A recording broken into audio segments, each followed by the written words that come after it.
Catherine Bernardo update. Yan, trending ngayon si Catherine. Cut extra lit. Ito yung mga video ni Catherine. And during Pilipinas Got Talent. Seryoso si Catherine. Saka ano. Ganda pa nga smile ni Catherine eh. Yun ang sobrang Latina daw. Catherine. Hindi ata si Catherine. Ay, nabot na doon.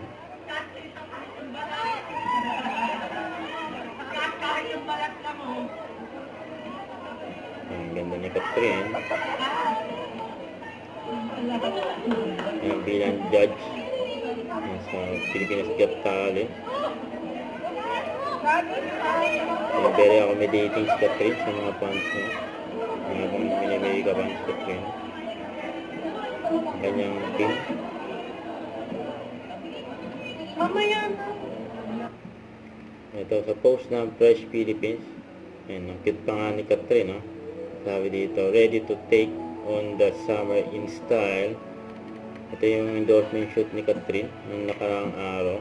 So, sabi na nag-post, and Kat was supposed to post, and this when her campaign was launched, and enough time was passed. And it was a short but great experience. Have a project in her, she very great. Don't forget to subscribe and click the notification bell for more update. This is Richard Reaction Vlog. Stay tuned for more videos. See ya.